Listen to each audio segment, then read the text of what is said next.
Hey guys, and welcome back to reality. Kind of. I'm Rob, an FESE, play, consume, sleep, blast in the objective personality system.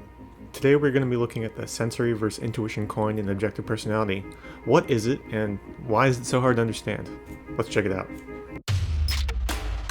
So sensory versus intuition is a spectrum of observable information, which ranges from abstract to specific. Those with intuition savior want to get the pattern right before focusing on the sensory. They're focusing on the big picture before focusing on the small details. It's kind of like determining why am I in the forest before determining where am I in the forest. Before spending all that time trying to understand what's around me, I want to understand if is this even where I want to be? Where does this forest exist in the grand scope of things? Whereas someone with savior sensory is experiencing what's going on in the moment and figuring out the pattern later. They might have trekked through multiple forests, looked around, and then sort of realized this is where I'm going.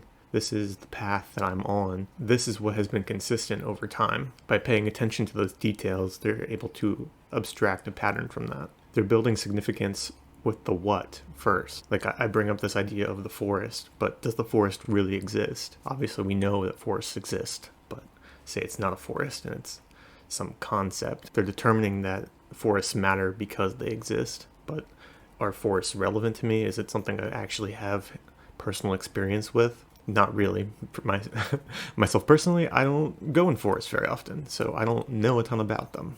Savior sensory is kind of like knowing that something exists before you attempt to understand it. Because you're not making these huge leaps, you're sticking more to the observable what. Something like typology is heavily abstract, but it's also something that people can experience in real life and sort of see that these patterns are playing out. That's what gets those with savior sensory really intrigued, because they see the what, but they also see that there's an underlying why that they don't quite understand. It's not obvious to them. Another example of abstraction is just like colors. So you have the color red, right? But what red am I referring to? It's not very specific. We all have an idea of what red is, and it's a fairly large range actually as to what red is.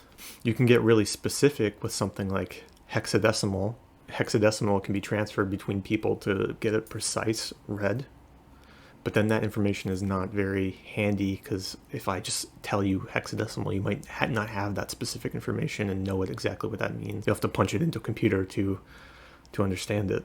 So there's times where abstractions are useful, and there's times where specifics are needed, right? When I'm building a new website, I need the hexadecimal for the brand. When I tell someone I need a red shirt, I'm more lenient there. Another way to think about it is sensing is giving you something that you can go do, something you can actually grab hold of in reality, and there's no guessing what they're talking about. Or at least that's what they're trying to get to. Where with intuition, it's more categorizing broadly and kind of leaving you a lot of leeway to guess as to what specifically they mean. Like go exercise versus go do some push-ups. It's less specific. All right, now because I don't want to leave you guessing, I'm going to give you some examples here. In this first clip, Miles Teller tells us about what it was like to learn to drum for the movie Whiplash. Does he tell you about something that you can go do, or does he summarize and contextualize the experience? Damien and I kind of worked on, we talked about there's the way they have their shoulders, like there is kind of like a slant, and just the kind of the way they sit, over the drum kit, because every style of music is kind of defined by, the drummer can be defined by that era. If I was playing an 80s kind of hair rock guy, it's more theatrical and this and that. And then if you got the grunge, it's kind of the, the headbanging. And then, but with jazz, it's a certain posture and a certain way they kind of sit over the kit that it was something that I really got into, because it was the most physical, training that I had to do for any character that I've done. So in this clip, Miles tells us about a lot of the context of drumming and how it really differs between different genres of music. Genres, right? Categories. But he doesn't give us a lot of detail about what he actually had to learn. So he does some like physical movements. Maybe that's a masculine sensory thing.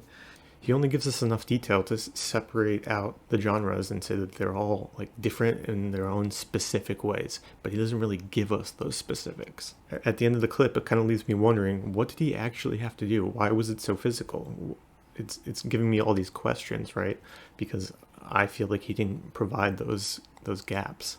He's telling us it's demanding because he needed to make sure that it was specifically this and not that, right?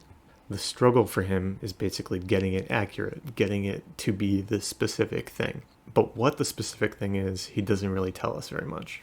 Now let's compare that to Tom Holland and him talking about one of his roles. It's interesting. Crying can sometimes be really easy, and sometimes it can be really difficult. The other day we were doing a scene on Spider-Man 3, and I could just turn it on. I was like, this is amazing. If I could do this every time, this would be glorious. And then other times you try and cry and you just can't. But yeah, there's all sorts of different ways. Sometimes I listen to music. Sometimes I'll have a real heartfelt conversation with someone that I'm close to. Could be my brother or Rachel or Anthony or anyone that I work with. Sometimes I have to think about things that have happened in my past that make me upset. Sometimes I have to think about things that could potentially happen that make me upset. There's all sorts of different ways to do it. So with Tom here, we actually get examples of things that he does to overcome this acting challenge of trying to get himself to cry for a scene. He's giving us a consume story here of these are the things that I have done that have worked for me in the past. And sometimes they work, sometimes they don't. But these are many things that I have gone and tried. And these are things that you can go and do and try as well if you were to try and make yourself cry for whatever reason. In Tom's video, he's kind of talking about a pattern here that he doesn't quite understand, and he's talking about the physical things that he's done to approach that challenge, right? So he has this abstract idea of like, I need to go cry for a movie. He needs to tap into something to get himself to evoke that emotion. But he doesn't see the pattern as fixed. It's not a thing that he can't like latch his hands around it and like just make himself cry, right? He's kind of subtly telling us that the pattern isn't fixed, so that's SE, demon, and I. These are the things I go do. I don't always get the same result. You can see the same thing with Miles Teller in terms of categorizing the different drum stances. He's saying like there's very specific sensory that's over here, there's very specific sensory over here, and they're different. They're in the genre, and the genres is what makes them different. So these categories that they exist in. The demon SI is excited when the sensory is different. The demon NI is excited when the pattern is different. It's like an interesting challenge to like try and triangulate and get it right. Maybe it's still kind of hard to tell the difference between these two, and these two specific examples aren't necessarily going to help you with everyone in the future to understand this coin, right? I hope this illustrates the subtlety and complexity of diagnosing type in this way. Miles is trying to understand the sensory. Tom is trying to understand the pattern. They're both doing sensory and intuition, but which is coming first? Which is the savior, right? How are they approaching understanding these things? Miles is coming at it from, I'm understanding all the genres and how they're different, and so I need to get the sensory specifically right. This is a situation where the sensory matters, right? He's coming down to that and understanding this is where the sensory matters because these genres all differ. Where Tom is identifying that this is a pattern that's important. I need to understand how to get myself to cry because I'm an actor. Sometimes I need to do that. He resolves that by trying a bunch of different things, getting different people to help him. The things he can go and do are obvious, but latching onto the specificity of that pattern is elusive. He doesn't trust that the pattern's going to repeat if he does the same thing. I think in some ways this can be confusing for people because it sounds like Tom's like, I'm focused on the pattern here, right? But how is he resolving that? The pattern is the problem. He's trying to solve it through different actions that he can go and do. Similarly with Miles, the specific sensory of how he needs to position his body to perform as a jazz drummer is the problem, and he understands that contextually through these other forms of drumming that he's not doing, right? His mind wants to wander around, think about all these different genres and types of music. Maybe he wants to do a little head banging, but he has to learn this specific sensory. He has to focus himself and commit himself to doing this specific sensory for jazz. Whatever this is, because he didn't tell us. Alright, that's all I have for you this time. If you liked this specific video, be sure to like, subscribe, share, but also tell me why in the comments, because I'm not good at guessing. See you guys next time. But does the forest really exist? You can get really specific with something like hexadecimal,